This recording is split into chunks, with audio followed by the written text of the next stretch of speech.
Boa noite a todos. É um prazer estar recebendo todo mundo. Agora, hoje falamos para o mundo, né? A internet é o mundo e vamos ficar gravados, então isso vai poder se multiplicar. É uma honra para o Sindicato dos Hospitais de Porto Alegre poder, nesse momento, trocar ideias com pessoas que estão pensando e que estão trabalhando na ponta, que estão trabalhando e que estão desmistificando aqueles dogmas antigos que eram os protocolos, as publicações, o que é o correto às vezes, o duplo cego, o randomizado. Só que nós estamos numa pandemia, nós estamos em guerra e quem está na ponta está tendo opiniões e observações e evidências diferentes do que está acontecendo todo dia. Então, eu gostaria de agradecer pela ordem o Dr. Márcio Miller, médico, diretor técnico do Hospital Arcanjo São Miguel de Gramado, Coronel Bombeiro Pedro Omar Valares de Melo, médico da Defesa Civil e presidente do Comitê de Enfrentamento à Covid no Amapá, a doutora Valerie Noronha Menezes Croix, também médica pediátrica e de família, mestre em imunologia pediátrica pela Universidade de Alberta, no Canadá, o Dr. Wilson Niva, médico intensivista e presidente da Unimed de Belém. Quem vai moderar a partir de agora é o Dr. Luciano Zuf, presidente da Sociedade Médica de Canoas e diretor técnico da São Pietro Saúde. Então, eu desejo a todos que a gente possa trocar ideias. Sempre é bom trocar ideias, porque cada um fica com a ideia do outro e chega a uma conclusão melhor, né? E que a gente possa sair dessa marra cognitiva que a imprensa e a política e a má política tá jogando um assunto que é eminentemente técnico. Então, bom evento para todos. Eu vou me desligar aqui, mas volto ao final. Obrigado, Henry, pelas palavras. Queria dar boas-vindas a todos os colegas que já foram apresentados. Agradecer ao Sindiospa por essa oportunidade de propiciar a gente conversar sobre o tratamento precoce, que tem muito se falado, e agradecer a disponibilidade dos colegas que estão aqui. Então, eu acho que eu já vou passar a palavra para os palestrantes. Eu vou começar com a doutora Valerie, para ela falar um pouquinho sobre as fases, sobre o tratamento precoce, e depois a gente vai passar para o doutor Wilson, doutor Pedro Omar e, por último, o doutor Márcio. Boa noite, posso falar? Posso? Pode. Boa noite a todos. Então, só a primeira coisa que eu queria comentar é que, na verdade, nós gostamos muito de medicina baseada em evidência, né? O nosso grupo trabalha muito com isso também. Nós estamos sempre procurando tudo que é publicado, tudo que tem sobre o assunto. E o fenômeno que a gente tem visto é que as coisas estão acontecendo dia a dia, desde março, principalmente. E, infelizmente, alguns grupos estão com algumas posições sectárias no sentido de não ler o que está sendo publicado. Tem muita coisa nova sendo publicada, muita coisa boa. O que a gente dizia em março agora está um pouco diferente. Quando a gente dizia que não tinha nada escrito, já tem coisas escritas, tá? Já estão aparecendo. E eu tenho a obrigação de ler para entender mais essa doença, que é uma doença nova, mas tem muita coisa que a gente já sabe, já está aprendendo, né?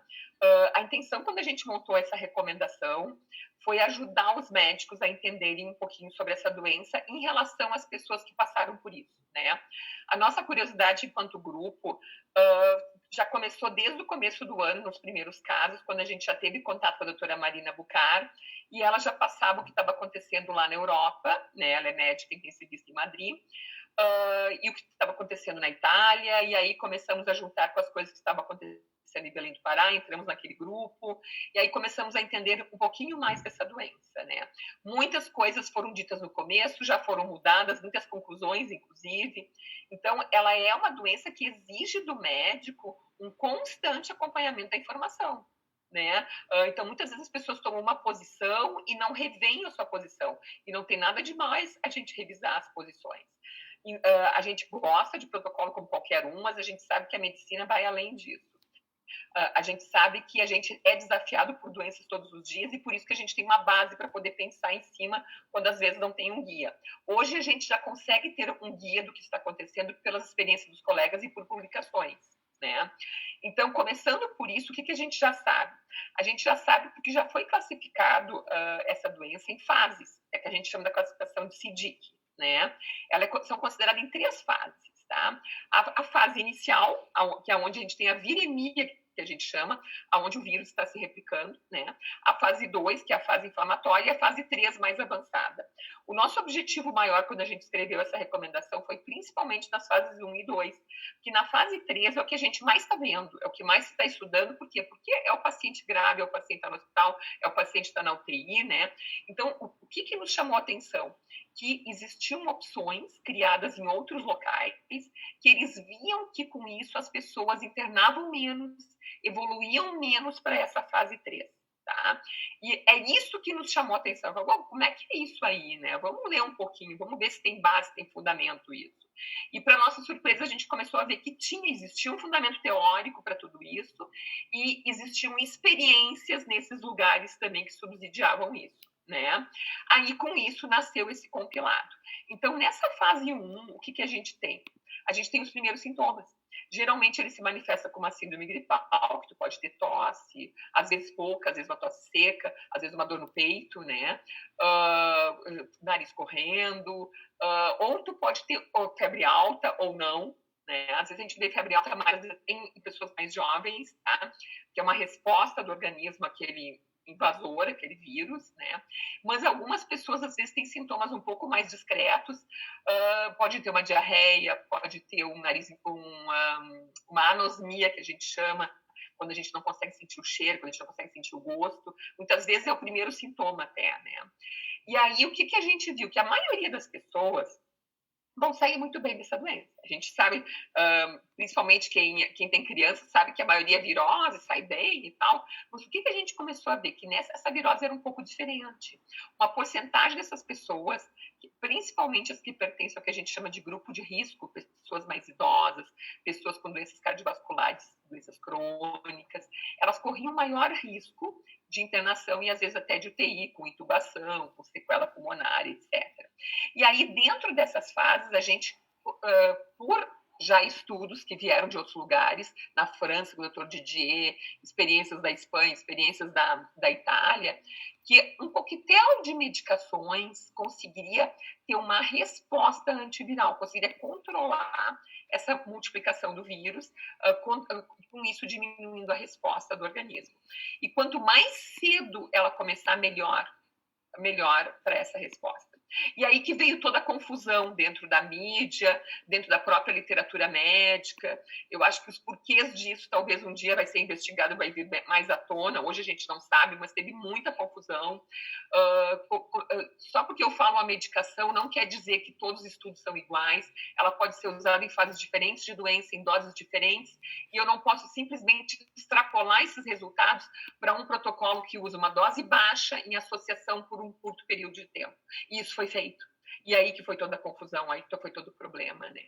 Então, o que a gente viu? Que quando usado nessa fase 1, aonde começa esses sintomas, a gente consegue diminuir bastante o número de interações. A Unimed Belém do Pará tem essa experiência bem clara, onde eles com isso que diminuísse muito o número de interações rapidamente, né? Então, essa fase é muito importante. A gente tem várias medicações, a opção do médico para utilizá-las, tá? Seguras. Tá? Hoje, todas as revisões de literaturas mostram isso, que o risco é baixo e que existe uma alta chance disso funcionar por observação de colegas e dessas áreas e também por alguns estudos que já estão aparecendo. Tá? Estudo perfeito a gente não tem realmente, mas a gente tem estudos já. Tá? Na fase 2, a gente tem essa resposta inflamatória. O que quer dizer isso? O organismo começa a reagir e aí depende de cada um, tem uma resposta maior ou menor. E aí veio a história do corticoide, que era uma coisa que geralmente não se usava nessa fase e que se teve essa experiência em Madrid, eles começaram a usar, começaram a ver uma boa resposta quando usado precocemente. Lá em Belém do Pará eles usaram também, né, de uma maneira até um pouquinho mais avançada, que eles tiveram que usar via oral, que é uma coisa que a gente não faz, geralmente a gente precisa de rede hospitalar, não se usa, e eles tiveram que usar pelo colapso do sistema, um ótimo resultado, né? Anticoagulantes também, também. Por quê? Porque nessa fase o organismo já foi para uma outra dimensão, onde ele está respondendo a esse agressor, e dependendo da resposta desse organismo, ela pode ser pior. E aí o organismo pode se danificar da própria resposta da pessoa, né? Onde ele pode ter um processo de coagulação que vai atrapalhar na sua respiração, que vai atrapalhar em várias coisas, né? Então, todo o trabalho, ele é para evitar que se desenvolva essas fases e indo para a fase 3, onde é a fase mais grave, onde ele precisa internação, tá? Eu acho que é uma pincelada, acho que não é o objetivo a gente entrar muito profundamente dentro dos sintomas e das drogas, e eu acho que a gente podia passar para os outros palestrantes. Isso? Muito obrigado, doutora Valerie. Nada. Eu gostaria de só inverter um pouquinho a ordem. Doutor Pedro Omar, ele vai ter que dar uma saidinha, mas antes eu vou passar a palavra para o doutor Pedro Omar, que vai contar a experiência que eles tiveram no Amapá e contar como que foi a resposta do tratamento precoce em Macapá, onde ele teve a maior experiência, e no resto do estado. Doutor Pedro Omar, seja bem-vindo, muito obrigado novamente. Já estamos quase colegas de live, de tantas lives juntas, e muito obrigado por todo o seu conhecimento e por sua simplicidade de estar aqui com a gente. Obrigado, Luciano, Márcio, Valerie. A gente, nesse convívio, né, virtual e dessa parceria de guerras, a gente já se sente entre amigos, né? E a distância encurtou, né? Do Oiapoque ao Chuí, o Rio Grande do Sul é a quantidade de incursões com o estado que eu mais participei. E para mim é uma honra isso, porque sei como vocês são avançados na medicina, sei como vocês são organizados como estado nessa resposta. Percebi isso na nossa primeira live, em 14 de maio, com a secretária de Estado da Saúde, junto com o colega da Unimed, a convite do Dr. Furlan, nosso amigo deputado, e percebi como o Rio Grande do Sul estava realmente todo bem estruturado na resposta para essa pandemia.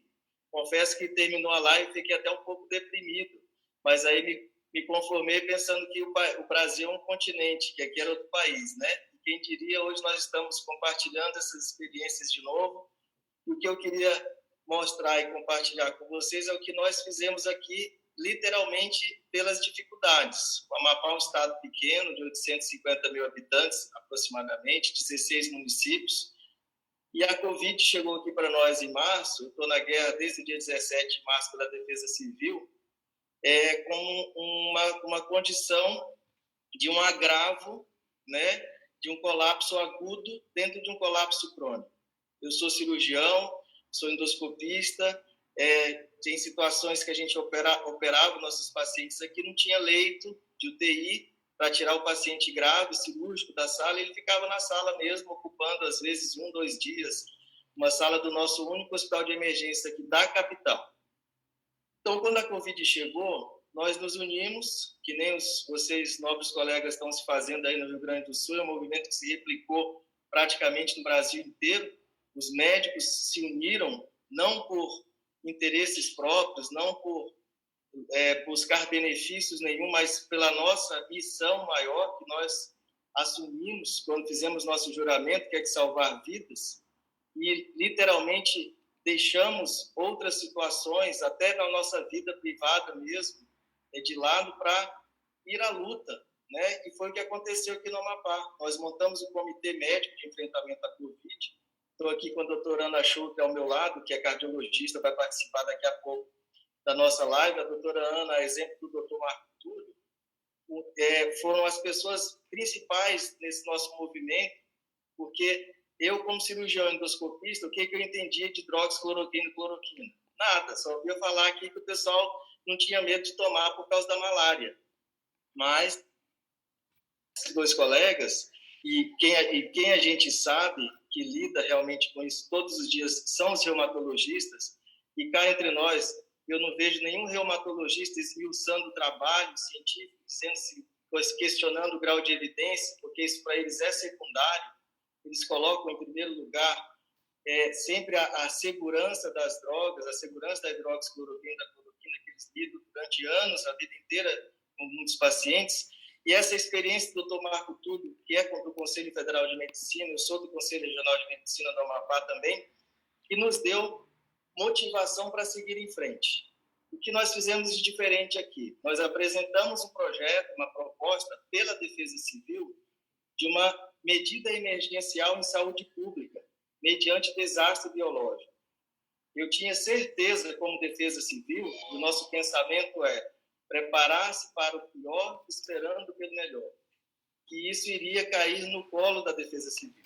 Falei assim, não, quando o bicho pegar, começar aquele número de colapso óbvio que está acontecendo aí fora, vai sobrar para a gente, vamos nos antecipar. E nós, vendo alguns movimentos já, Piauí, Amazonas, a própria Prevent Senior em São Paulo, nós resolvemos apostar nisso, porque a nossa condição era de retaguarda, era mínima. A condição do Amapá, no início, era menor capacidade instalada de leitos do país, menor disponibilidade de tomógrafos no país, menor, eu digo o seguinte, não tem nenhuma tomografia no sistema público aqui, aqui em Macapá. Então, nós temos a menor disponibilidade de médicos também, né? Nossa demanda cresceu 3% durante toda a pandemia, né? Nós sabemos agora desses números através de um estudo muito bem feito, delineado por duas doutoras farmacêuticas da Universidade Federal do Amapá, e esse estudo nos trouxe muita alegria, porque são duas doutoras farmacêuticas. A gente sabe hoje qual é a posição do Conselho Federal de Farmácia a respeito do tratamento precoce, né, que é contra, e da Unifap, que é a Universidade Federal do Amapá, como exemplo de outras universidades federais, são nichos naturais de resistência e desconfiança do tratamento. Então, receber esse estudo independente, além dos dados oficiais que a gente tem acesso pela Superintendência de Vigilância em Saúde, pela ABIN regional, que sempre nos abastece de informações, é uma parceria, a Defesa Civil faz parte do Centro de Operações, nos deixou muito felizes. Nós compartilhamos isso, inclusive, com os colegas de todos os grupos, para mostrar que, apesar de todas essas condições adversas, iniciais, somadas à mais alta incidência de casos durante praticamente todo o período da pandemia, o Amapá, quando ele atingiu a liderança, ele não desceu mais, né? Nós sempre nos mantivemos entre os primeiros colocados, nós conseguimos uma baixa letalidade.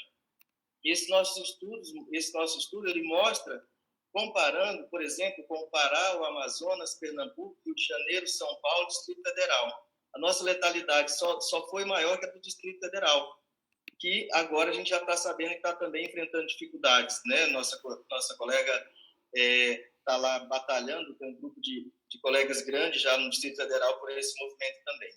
Então, o que nós fizemos aqui? Nós alinhamos essa medida com o governo do Estado e com os 16 municípios. E a capital, Macapá, que tem mais de 500 mil habitantes, adotou uma postura proativa de abastecimento, de disponibilização das medicações nas unidades de saúde. E por que isso? 92% da população do estado do Amapá depende do SUS. Nós somos um estado pobre. Eu brinco que o Amapá é o primo pobre do estado, da região norte. E passou realmente a distribuir, e houve uma mudança nítida em todos os nossos marcadores. Número de internados, número de complicações, leitos de UTI, ocupação de leitos e o principal deles, que é a letalidade. Então, conforme o tempo passou, nossa letalidade, nossa incidência se manteve alta, mas nossa letalidade caiu. Por quê?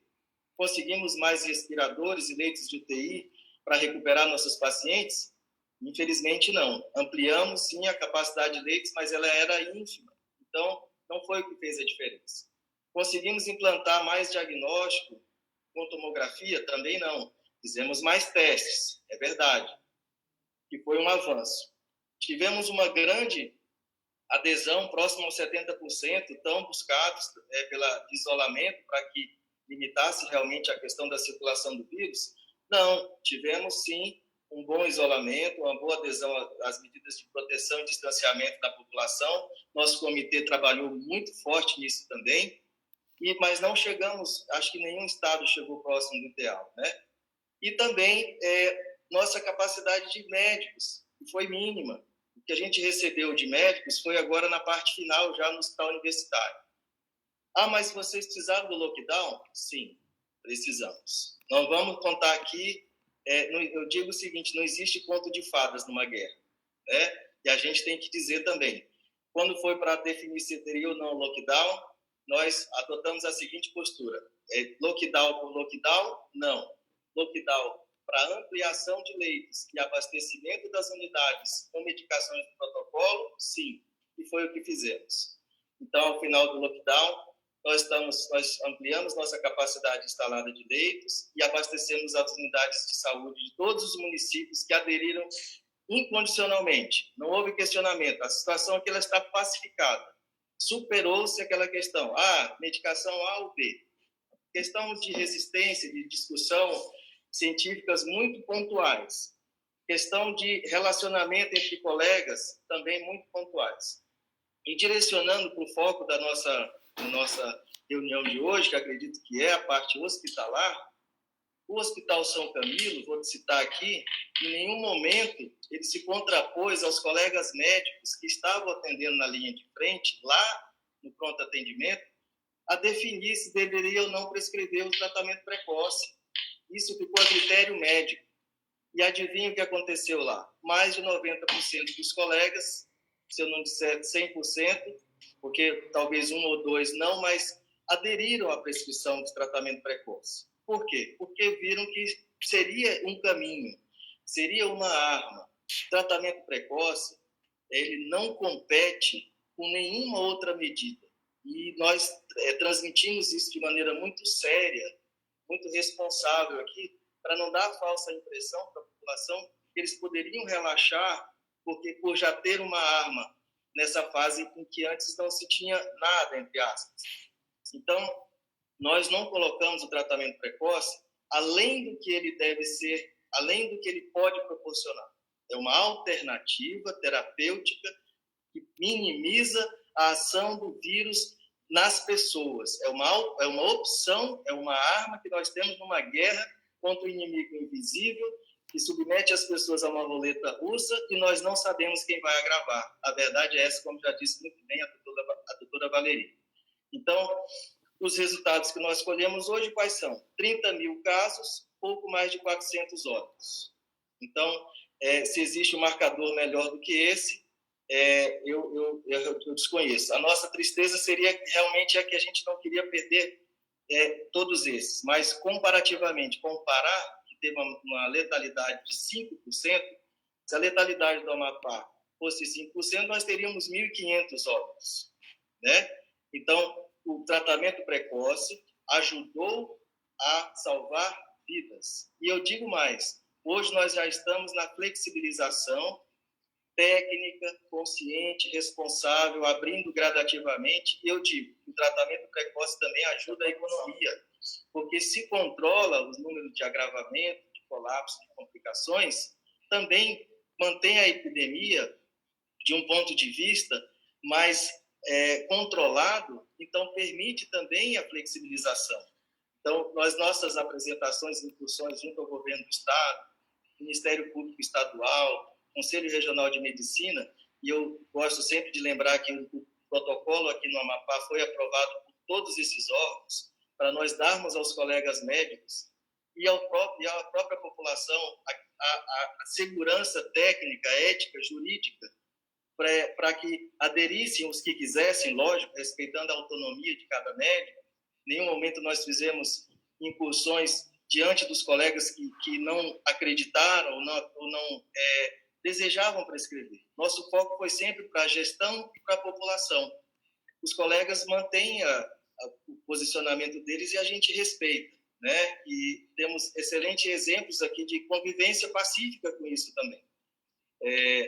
Então, essa foi a nossa vivência. Eu queria passar, por exemplo, só para finalizar, os nossos números do bombeiro militar, né? Eu brinco, falo que isso é o nosso dever de casa, né? Nosso dever de casa foi o seguinte: nós temos uma tropa de 1.300 homens, mais ou menos, mais de 400 foram afastados por síndrome gripal com diagnóstico clínico epidemiológico de Covid. Todos, a partir do dia 11 de abril, quando foi implantado nosso protocolo, foram tratados precocemente. A maioria deles voltou no 7º dia para fazer um controle e nós fazíamos o teste rápido em todos no 7º dia. Confirmados, mais de 200 casos, cerca da metade. Então, aqui já há um questionamento. Mas vocês trataram 200, 400 e 200 somente deram positivos? Sim, mas a gente sabe que existe um delay teste rápido. A gente sabe que ele não fecha o diagnóstico de todo mundo. Então, ter mais de 200 significa que o diagnóstico clínico epidemiológico acertou em mais de 50% dos casos. Bom, os outros 50% tiveram complicações do tratamento precoce? Não. 390 já voltaram para o serviço. Nós estamos falando de militares da ativa. E nós tivemos 12 hospitalizados, dos quais 11 receberam alta, nenhum desses foram para a UTI. O único que foi para a UTI e, infelizmente, faleceu, é a nossa única perda, foi um colega que seguiu a orientação anterior de fique em casa, só procure o atendimento se sentir falta de ar. Infelizmente, foi o que ele fez e acabou complicando, perdeu a vida nessa sequência triste que a gente quer evitar e conseguimos evitar para todos os nossos outros companheiros. Então, essa é a nossa experiência aqui do Amapá. Fico muito feliz e grato e honrado pelo convite, né? E sempre faço questão e vou abastecê-los sempre com nossos dados. Dizer que o hospital aqui nós somos parceiros, o tratamento precoce é parceiro do hospital. Se nós temos uma arma que pode minimizar o número de agravamentos, de complicação e de necessidade de pacientes que irão para a UTI, passamos dias difíceis aqui também, no hospital privado, com dificuldade para adquirir as medicações. A gente sabe que os kits de intubação, os bloqueadores neuromusculares, os sedativos, há um consumo absurdo, né? Bem maior do que a média, e a letalidade, né? Infelizmente, nas UTIs, que é muito alta, né? De 50% a 70%, independente do serviço.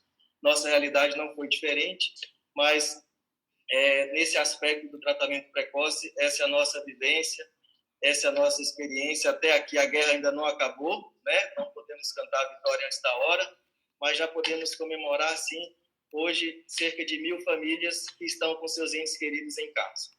Muito obrigado, boa noite, um abraço a todos. Obrigado, Pedro Omar, como sempre, dando um exemplo, que apesar de todas as dificuldades que vocês tiveram, vocês conseguiram vencer aí muitas barreiras e obstáculos. Obrigado, Pedro Omar. Obrigado, Luciano. Só colocar aqui a doutora Ana Chupre, que é a nossa cardiologista, que tirou o nosso medo da arritmia, e o doutor Patrício, que é o nosso doutor cientista, foi quem trouxe a ciência para o nosso lado, né? O Patrício é um enfermeiro, mas doutor em ciências e doenças infecciosas, é o pai da ivermectina aqui no Amapá. Obrigado, Pedro Omar. Um abraço a todos aí. Um abraço, aí. Gente. Eu queria agora passar a palavra para o doutor Wilson Niwa. Doutor Wilson, queria primeiro agradecer a sua presença. O senhor é presidente da Unimed Belém. Eu sei o quanto que vocês lutaram, o quanto que foi penoso. Tudo começou aí em Belém. Eu estou desde março no grupo Covid, graças a colegas aí da Unimed Belém que me colocaram, e eu acompanhei toda a luta de vocês. Eu acho que, mais do que nunca, vocês são um exemplo de que quando está tudo para dar errado, sempre quando a gente se une, as coisas dão certo. Seja bem-vindo, uma honra tê-lo aqui com a gente. Eu acho que o senhor vai poder colocar muito o que aconteceu e, quem sabe, mostrar que realmente há caminho para a gente vencer essa guerra. Seja bem-vindo, a palavra é sua, doutor Wilson. Muito obrigado. É uma honra e um prazer estar aqui com vocês e poder compartilhar um pouco da experiência nossa que tivemos aqui durante essa pandemia. E dizer que todo o trabalho que foi realizado aqui pela Unimed Belém dependeu, digamos, do apoio e do trabalho de uma equipe multiprofissional e de todos que estiveram envolvidos nessa batalha. Fomos todos afetados, médicos, colaboradores, não médicos, e todos nós sofremos, e muitos perderam seus entes queridos nessa batalha, mas graças a Deus estamos hoje numa calmaria, estamos bem mais tranquilos do que nós estivemos. Então eu vou aqui falar rapidamente sobre a nossa empresa. Nós atendemos em torno de mais de 300 mil clientes, né? A nossa carteira tem mais de 300 mil clientes, incluindo os da nossa carteira própria, que é atendido pelo intercâmbio. E também nós temos 4 unidades de pronto atendimento, né? Um deles tem pronto atendimento, e também hospitais. E foi nesse meio que nós coletamos os dados, e os números que eu vou apresentar são fatos, né? Não se pretende aqui discutir a metodologia, a questão científica, né? Não vou entrar na discussão, né, acadêmica, apenas vou apresentar os dados da gestão, né? Os dados gerenciais que nós temos aqui, e o que nós fizemos, o caminho que foi percorrido para a gente conseguir chegar até onde a gente chegou. Então, vamos apresentar aqui o primeiro. Queria pedir para liberar lá para mim, compartilhar aqui a tela. Alguém do suporte aí? Já estamos liberando, doutor. Ok.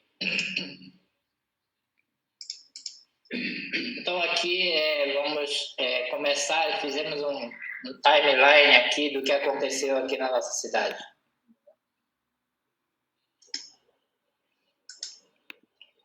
Bom, aqui em cima são os eventos mundiais. No caso de pandemia, em dezembro de 2019, a Organização Mundial de Saúde detectou, né?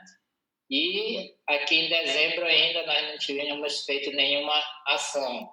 Já em janeiro, quando foi declarada a emergência de saúde pública de importância internacional, nós começamos já a fazer o treinamento das equipes, né, dos nossos pronto atendimentos para o enfrentamento da pandemia.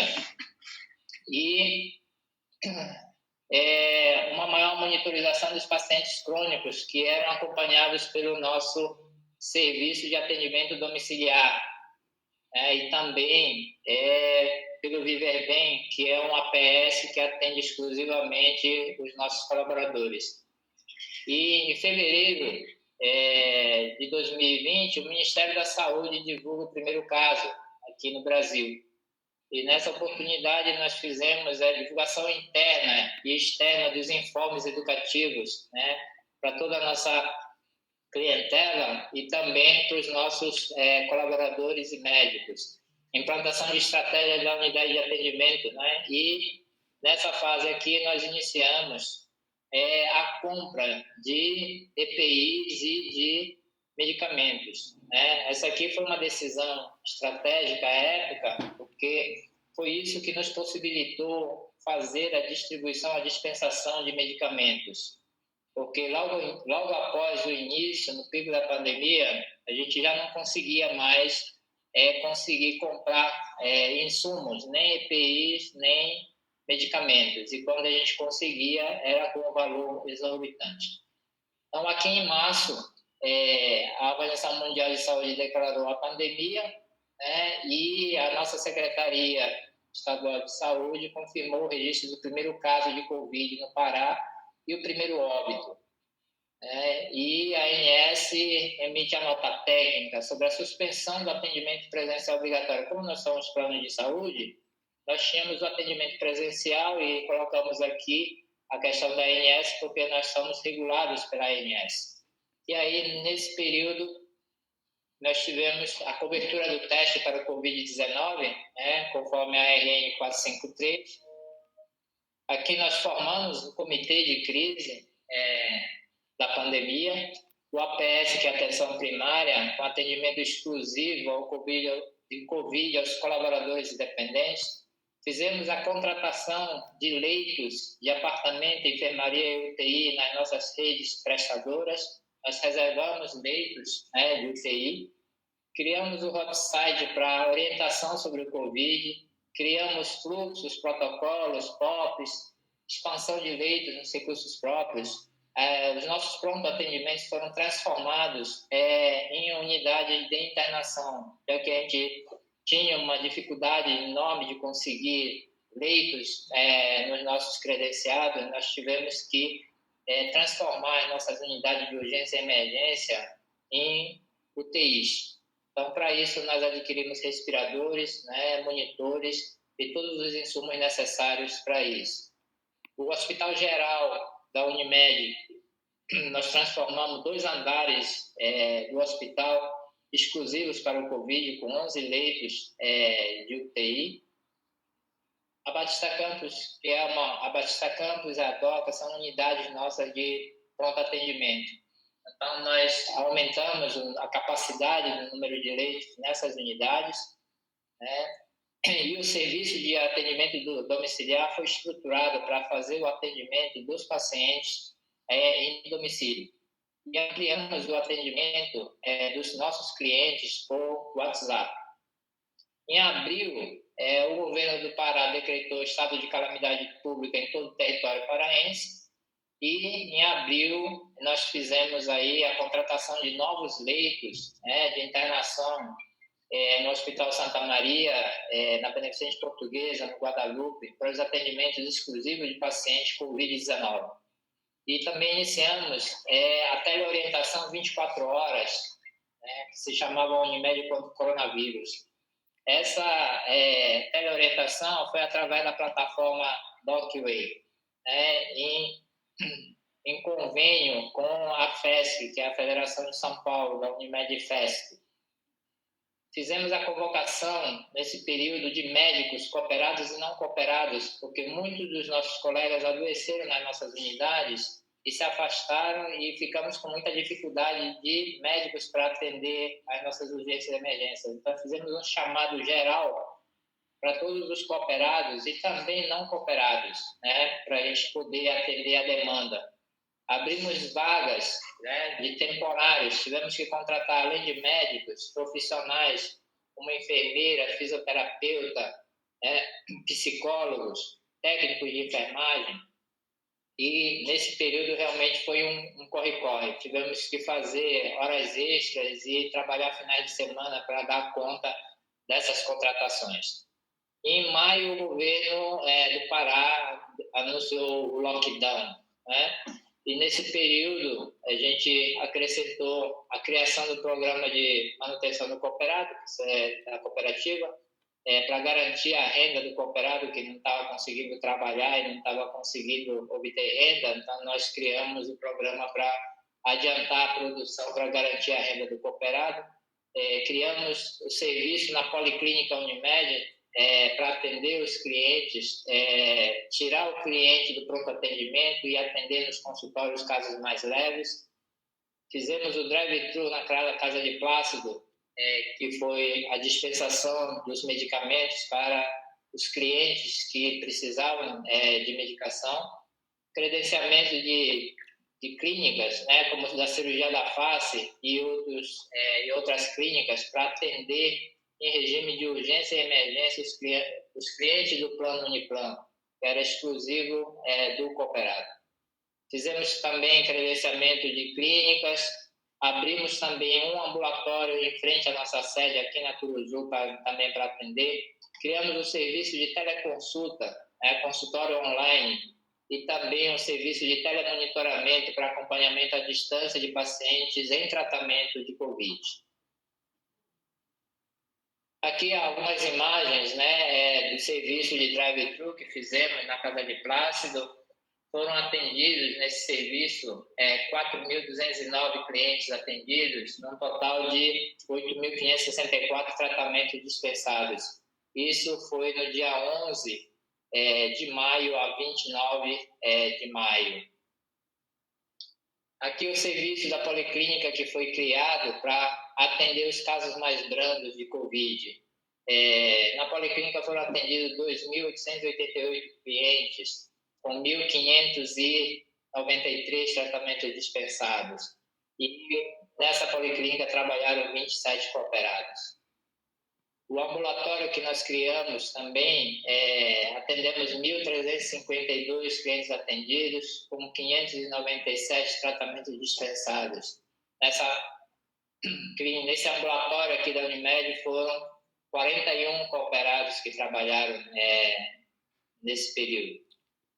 Aqui no Instituto de Face, que era específico para atender o colega cooperado, foram apenas 49 atendimentos, com 680 tratamentos dispensados. Né? Aqui porque muitos iam lá sem estarem doentes, mas iam para lá para pegar a receita, pegar a medicação para levar aos seus parentes. Né? Aqui na teleorientação atendemos 13.125 clientes orientados através do unimed.coronavírus.com.br, que foi a teleorientação. Né? Foram 8.004 clientes orientados por vídeo. Aqui o WhatsApp, fizemos o atendimento dos clientes atendidos pelo WhatsApp. Foram 57 mil clientes e 77 mil autorizações. Como nós somos plano de saúde e a ANS proibiu o atendimento presencial, nós criamos o WhatsApp para atendimento e nesse período foram feitos esses atendimentos aqui. Uma média de 1.474 autorizações por dia. E aqui o valor dos EPIs comprados na época. Né? Em janeiro, fevereiro, março foi o pico, onde a gente adquiriu a maioria dos nossos insumos, né? Os equipamentos EPIs e medicamentos. E em abril e maio também nós fizemos uma compra muito grande. Em termos de quantidade, foi adquirido maior aqui em março, e aqui os valores de abril e maio estão muito elevados por causa do superfaturamento, por causa, digamos, do aumento absurdo que houve nos insumos, e não por conta da quantidade. Aqui alguns dados de número de médicos cooperados, né, que tiveram que ser acrescidos ao nosso quadro de atendimento. Foram contratados 11 médicos não cooperados e agregados mais 69 cooperados nesse período de pandemia para substituir os colegas que eram do grupo de risco e também os que se afastaram por doença.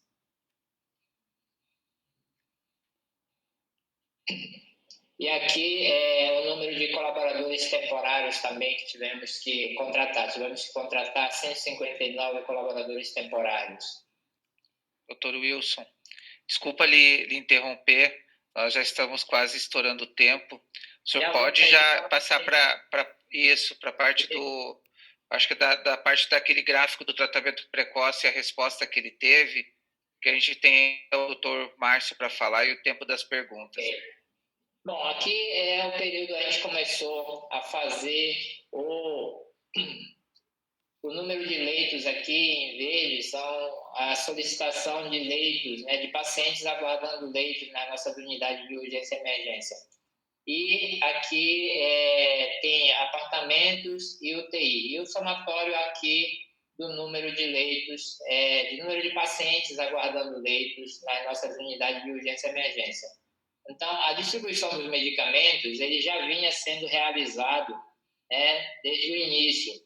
E o drive-thru ele foi criado aqui, mas antes do drive-thru a gente já tinha feito, já se fazia a distribuição dos medicamentos nas nossas unidades de pronto atendimento, correto?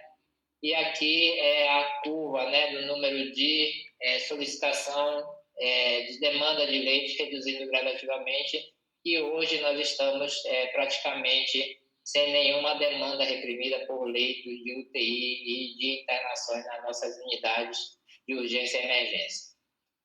E aqui é um gráfico mostrando aqui as internações de Covid e o total geral de leitos, né, solicitado. Aqui a demanda por leito das nossas unidades de urgência e emergência, que aos poucos foi caindo, e aqui o número ensombreado, o número de pacientes internados nos nossos hospitais credenciados. Então, há uma redução gradativa, né?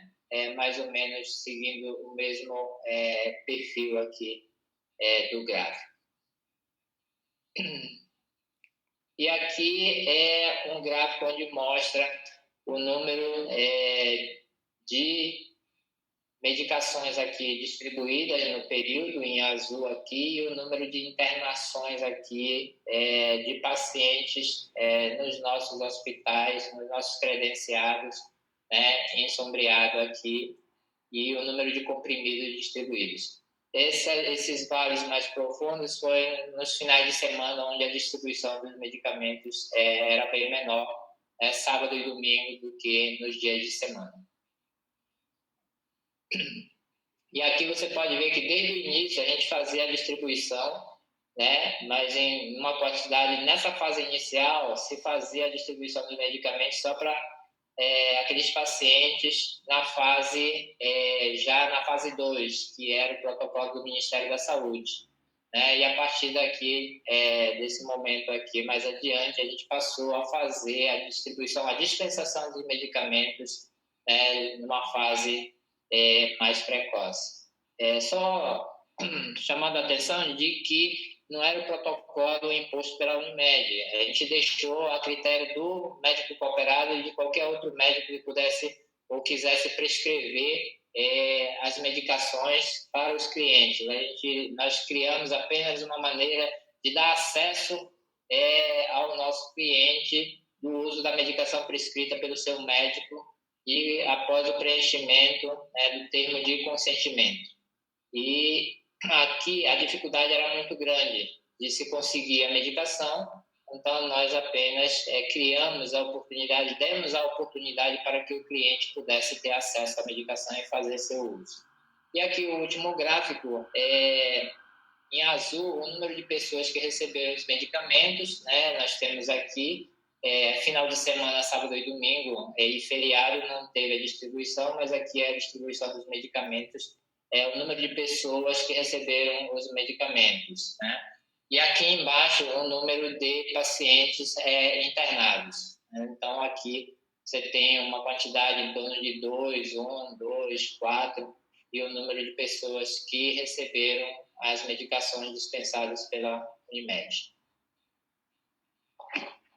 E é isso, gente. A gente teria muito mais dados para mostrar, mas eu acho que pelo tempo é o que a gente tinha aí para apresentar. Obrigado. Obrigado, doutor Wilson.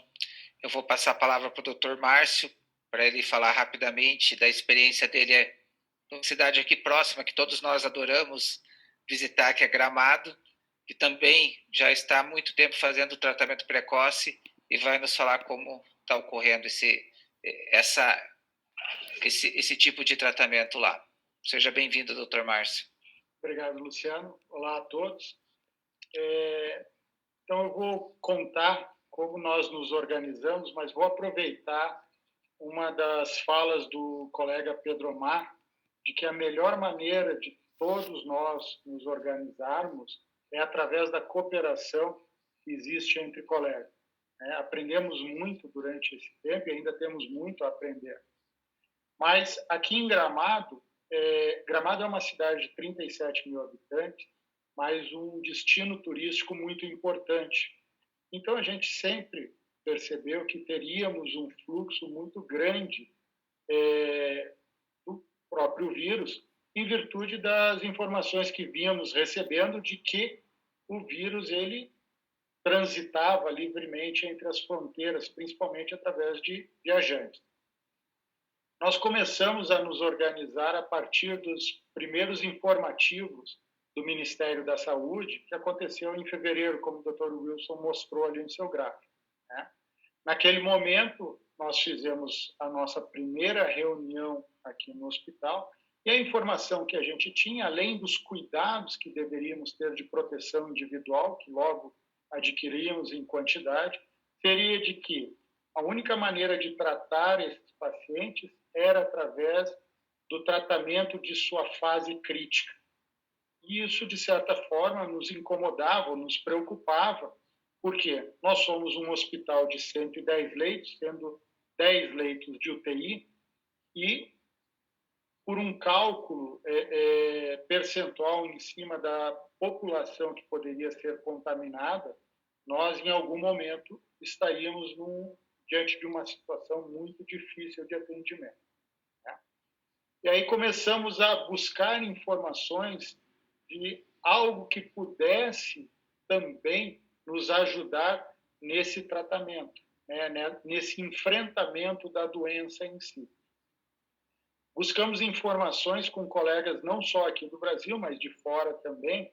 E uma das primeiras conversas que nós tivemos, ainda no fim de março, início de abril, foi com colegas da Prevent Senior, através do Dr. Pedro Batista, em que nos detalhou como eles estavam conseguindo contornar um problema muito importante, que era a questão do número de infectados dentro do plano de saúde deles, que corresponde a 450 mil pessoas com uma idade média de 67 anos, e como eles conseguiram evitar que o próprio plano de saúde entrasse numa situação difícil. Né? A partir daquele momento, nós decidimos que também planejaríamos o nosso tratamento precoce aqui em Gramado. E uma das primeiras medidas que fizemos foi adquirir medicamentos para que isso acontecesse. Né? A partir daí, começamos a conversar com muitos outros colegas do Brasil, principalmente de São Paulo e da região norte e nordeste. Então, conversamos com colegas de Teresina, de Floriano, outra cidade no Piauí, colegas de Belém, né? Colegas de Fortaleza, e todos esses começaram a nos relatar a maneira como estavam enfrentando, né, a doença em si. Né? Tivemos a oportunidade de aprender, então, a importância do tratamento precoce, né, principalmente com a experiência de Floriano e de Teresina, né, a importância de evitar um colapso na saúde, né, e a importância também de quando, diante de um paciente com uma doença mais avançada, como se comportar até para tentar minimizar a doença em si e evitar que ele fosse para um tratamento de terapia intensiva. Né? Isso acabou acontecendo aqui, nós nos organizamos, fizemos a nossa primeira lição de casa, que foi quanto mais ventilador, melhor, como foi dito em fevereiro, e acabamos adquirindo cerca de 34 ventiladores, ou estruturando o nosso hospital com 34 ventiladores. Montamos uma unidade de atendimento específico para doenças respiratórias e mais uma enfermaria de isolamento para pacientes com Covid. Né? Mas, a partir do dia 14 de abril, tendo ainda poucos pacientes doentes aqui em Gramado, na nossa cidade, e principalmente os primeiros casos foram casos importados, começamos começamos a atuar com o tratamento precoce. Organizamos não só no pronto-socorro do hospital a distribuição, mas fizemos reuniões com os médicos de toda a rede municipal, e eles, compreendendo que isso faria parte de uma estratégia para minimizar a doença, eles aderiram também à ideia do tratamento precoce, e hoje nós temos uma rede não só de atendimento, mas de distribuição. E o fator mais importante hoje, que a gente vem trabalhando, não só em função do tratamento precoce, é também a busca por atendimento precoce. É importante que as pessoas entendam que quanto mais cedo elas percebam a doença em si, tanto síndrome gripal como sintomas atípicos, é importante ir ao médico para fazer um diagnóstico preciso e, se for necessário, utilizar o tratamento precoce.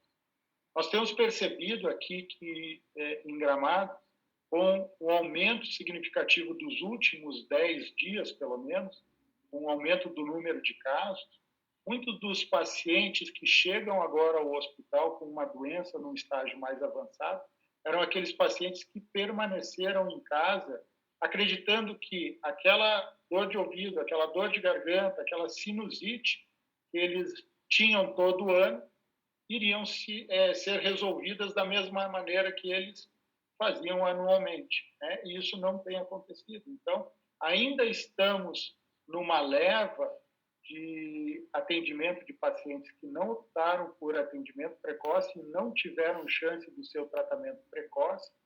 Tivemos essa leva de pacientes chegando no hospital numa doença mais avançada. Nós, atualmente, já distribuímos cerca de 200 tratamentos precoces, né, principalmente na rede municipal.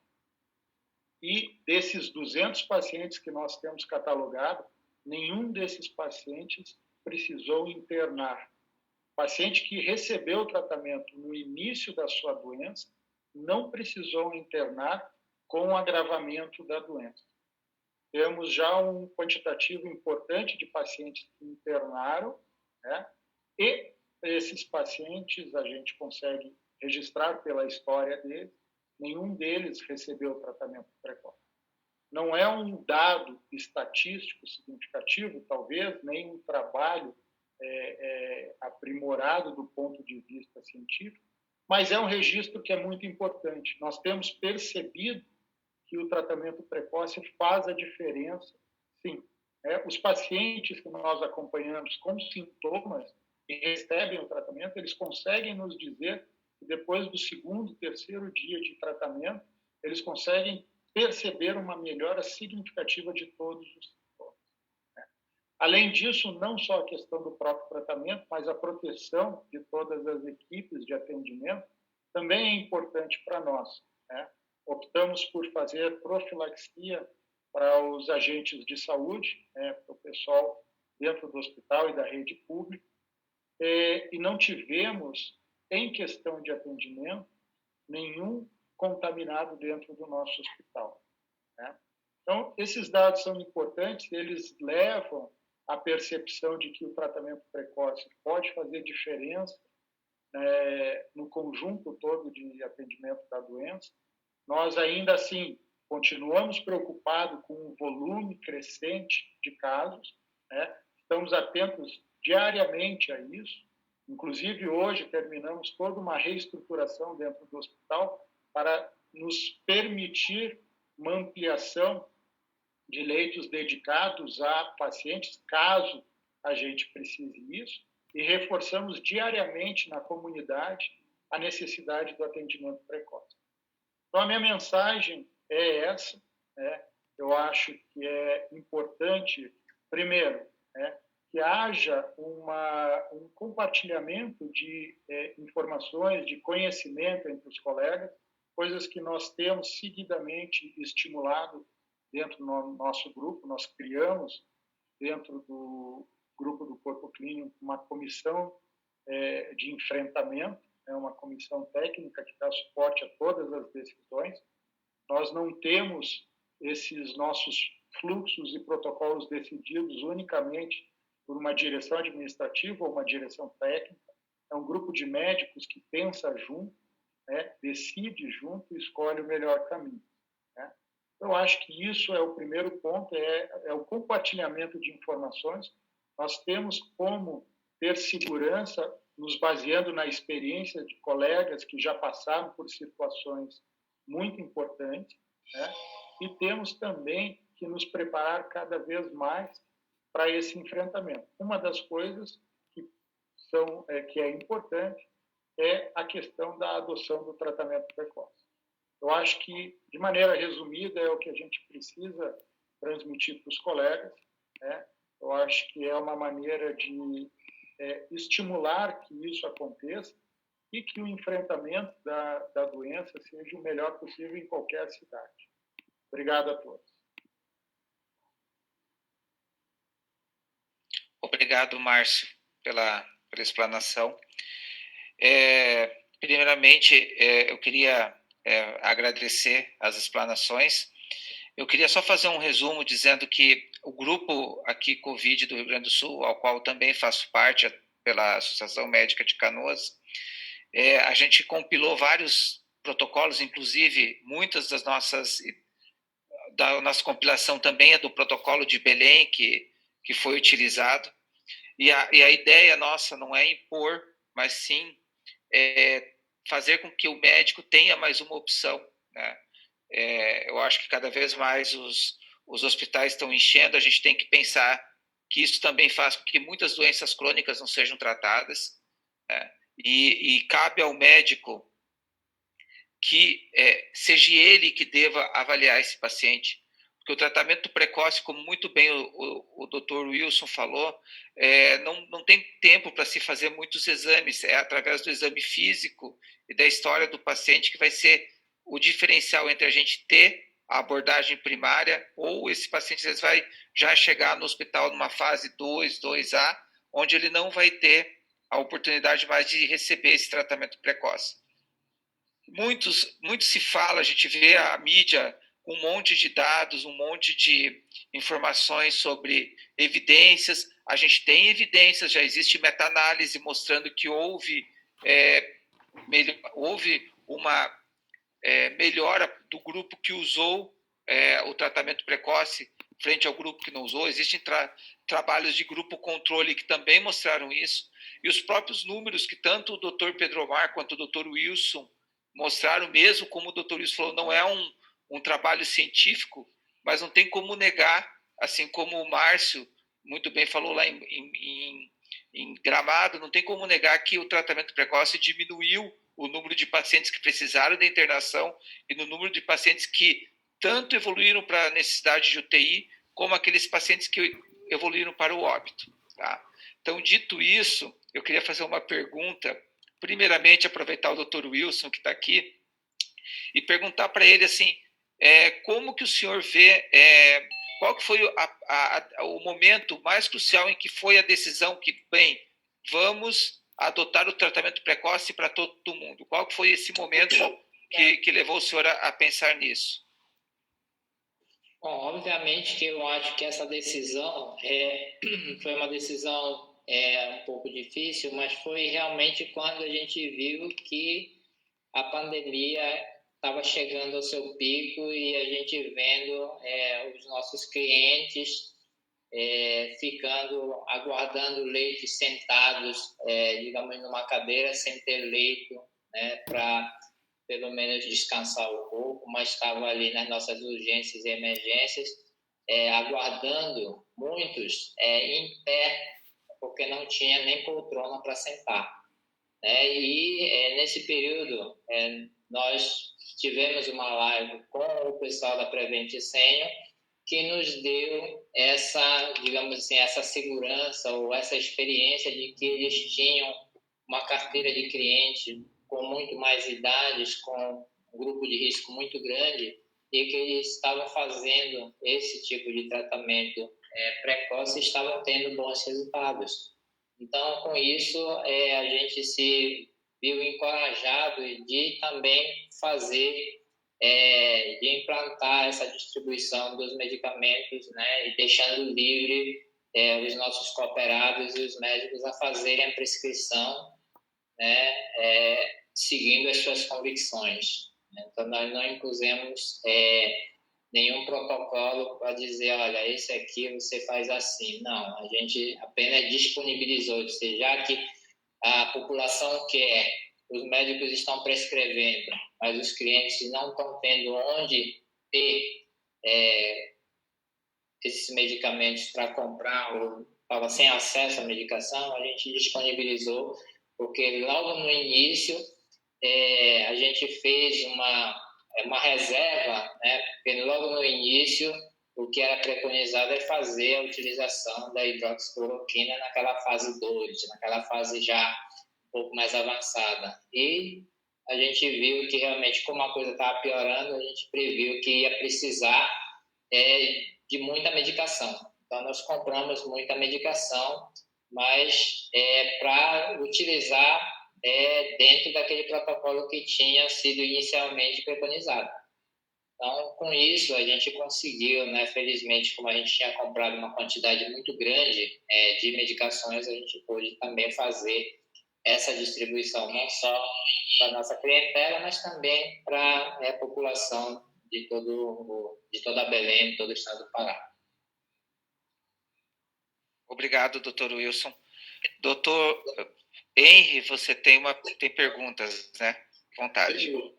Eu tenho uma pergunta para o Dr. Márcio. né? Fazer as comparações demográficas e comparar estados e populações e características diferentes é muito difícil, mas uma coisa que me chamou a atenção foi que o senhor falou aqui no hospital de Gramado, com a profilaxia, nenhum profissional de saúde se contaminou. Eu queria, se o senhor pudesse dizer o número de colaboradores e como é que são os números dos hospitais da região aproximados, Caxias, Canela, nos outros, na Serra, que tem uma característica bastante parecida. Então, o número total de funcionários dentro do hospital, entre corpo clínico e funcionários administrativos e equipe de enfermagem, são de 300 funcionários. Tá? Nós oferecemos para todos, né? Claro que escalonado, dependendo da posição em que atende, né? Então, começou com o pessoal do pronto-socorro e da UTI, né? Nós já utilizamos 150 tratamentos profiláticos, tá? E não tivemos nenhuma contaminação, né? Nenhum funcionário foi afastado, né? Que tenha positivado um teste ou por síndrome gripal, né? Claro que não só isso é um fator importante, mas essencialmente a própria questão de equipamentos de proteção individual, né? Como a intensidade da doença é enorme, né? A gente fica muito focado aqui nos números do hospital, porque a gente tem que tomar cuidado sobre isso. Eu não vou saber te responder se outros hospitais, mesmo de Canela, que é tão próximo, né, se eles adotaram profilaxia ou não. Nós eu convido sempre o diretor técnico do hospital a acompanhar as nossas reuniões técnicas, né, que nós fizemos com colegas de outros estados. Eles acompanharam, mas eu não sei te precisar esse número em relação a eles. É um pouco de Caxias, né, e cidades próximas. Muito obrigado. Henry, só para colocar a informação, em Porto Feliz, o Dr. Cássio, ele fez profilaxia em todos os profissionais de saúde. E os números que ele apresenta é que não teve nenhuma contaminação, apenas os 3 que não fizeram a profilaxia tiveram doença, os outros não tiveram. Tá?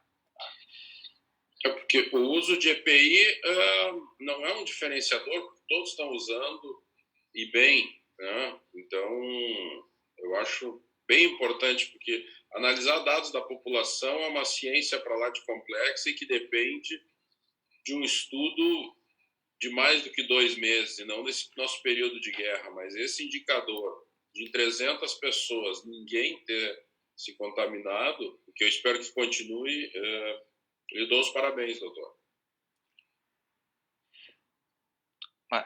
Aqui no chat a gente vê, teve alguns colegas que estão acompanhando, eu acho que é importante a gente falar isso, o que muitos pacientes não aceitam quando não é prescrito. Eu acho que vale a pena frisar novamente que quem decide, quem tem que receber ou não o tratamento é o médico. E isso tem que ser avaliado pelo médico que está na frente do paciente. Não quer dizer que se o médico decide que o paciente não possa receber, que o médico esteja errado. Então, a decisão, o ato médico tem que ser preservado, senão a gente vai estar causando mais confusão na população. Eu acho que o Sindiospo, abrindo esse canal, ele faz com que a gente dê a informação verdadeira para as pessoas e dê também a informação que seja correta, que quem decide quem tem que usar ou não a medicação é o médico. A Luciano, posso fazer uma parte?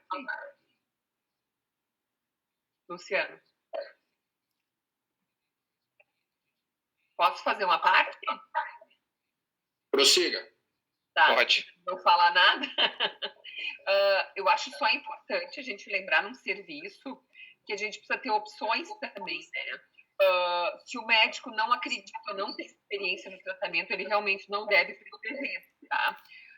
Mas as evidências estão se acumulando. Então, eu sugiro que se tenha outros profissionais, procure também profissionais que aceitem tratamento para o paciente poder ter a opção e o médico se sentir livre, se ele não acredita ou se ele não está acostumado, poder indicar para um colega. Então, seria uma coisa ética também para o paciente que procurar o tratamento, né? Ok. Henry, eu olhei aqui no chat, acho que não tem mais nenhuma pergunta. Você tem mais alguma pergunta? Não, nós não devemos avançar muito no horário. Eu não tenho outras perguntas, mas eu saí muito satisfeito com o que eu escutei. Eu acho que nós estamos em guerra. As opções estão sendo dadas para o profissional da ponta. As evidências estão se somando. As evidências elas são mais de observação, não são realmente um trabalho do cego randomizado. Mas, por outro lado, também uma das grandes preocupações da indústria farmacêutica e do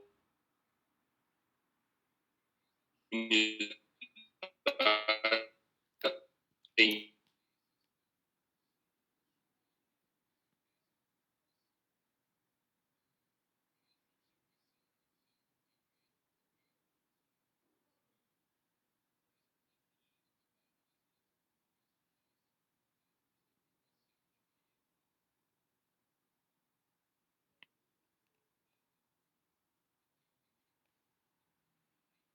Deu uma travada no Henry, né?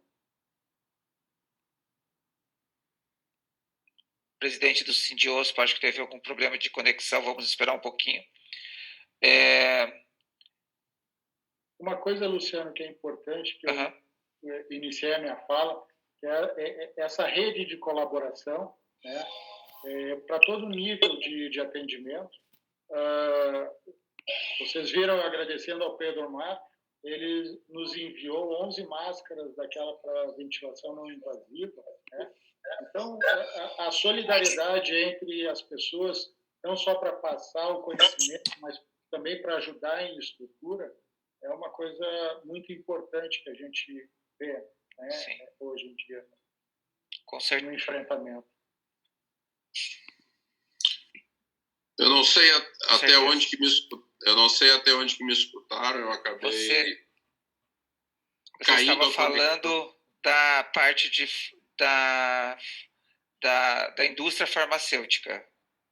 Isso, então isso é uma opinião de quem vê de fora. Minha formação é em direito, minha formação não é técnica, mas toda essa preocupação que se tem com medicamentos novos é para evitar que uma indústria queira vender alguma coisa ineficiente, alguma coisa que não sirva para nada e que ponha as pessoas em risco. E as drogas que eu entendo que vocês estão receitando são drogas de uso há décadas. Eu falo no exemplo do meu pai, já mando um abraço, Dr. Enio, anestesista, Enio Chazan. Ele é cardíaco, 2 estentes e usa cloroquina há anos por um problema de reumatismo. Então, os efeitos colaterais são conhecidos e não se tem alguém querendo vender um óleo de cobra. Então, eu fico bem tranquilo. Eu acho que a história vai agradecer quem está tendo vamos dizer assim, o desprendimento de inovar, fugir sem fazer loucura, mas fugir do mainstream e salvar vidas, que é o que realmente importa. Então, parabéns a vocês. Eu acho que além de salvar vidas também, né, Henry, tem todo um sistema social aí que vai se beneficiar com tudo isso, né? Que também a gente está, mesmo os hospitais, que a gente está numa pandemia de saúde, mas também nós temos todos os hospitais sofrendo com essa pandemia, apesar dela ser de saúde, né? Aqui no estado do Rio Grande do Sul, o Sindiospa está participando do comitê de crise do senhor governador do estado, E há um mês e pouco atrás eu abri a minha fala dizendo: eu espero que o pico da curva não chegue quando os hospitais estiverem fechados, porque do jeito que os hospitais estão vazios, sem faturamento, sem pacientes, com profissionais afastados, custos elevadíssimos de EPI para todo mundo, os hospitais vão quebrar antes do pico da curva chegar. E como toda doença, às vezes a solução dessa pandemia está naquilo que todos nós preconizamos, que é a prevenção, ou seja, é o tratamento precoce. É você tratar precocemente para não evoluir para uma forma mais grave. Eu acho que era isso. A questão só complementando o que o Henry falou, porque a economia toda tem sofrido e os hospitais, eles também, além do seu caráter assistencial, eles são empresas, né? E a empresa, como em todas as áreas, tem sofrido de maneira significativa com essa crise toda da pandemia. Então, a gente enxerga isso aqui no próprio hospital. Tivemos a felicidade de nos organizarmos, mas mesmo assim os recursos são limitados, mesmo que haja suporte do ponto de vista do governo federal, estadual, mas a gente precisa arranjar uma maneira de enfrentar essa pandemia que não só levando o paciente para terapia intensiva, que o custo é extremamente alto, né? O custo de um paciente internado é altíssimo, existe a limitação de leitos e o que é principal, a gente vai ver pessoas morrendo por não terem acesso, como o próprio Dr. Wilson falou lá em Belém. Infelizmente aconteceu isso por relatos de colegas lá, em que o colapso da saúde foi gravíssimo, né? E muitas sequelas da UTI, né? Quem fica 3 semanas entubado não sai igual. Com certeza. Henry, eu vou só agradecer a todos os colegas, Dr. Wilson, Neua de Belém, Dr. Márcio, doutora Valerie, muito obrigado. E vou passar a palavra a você, Henry, para fazer o fechamento.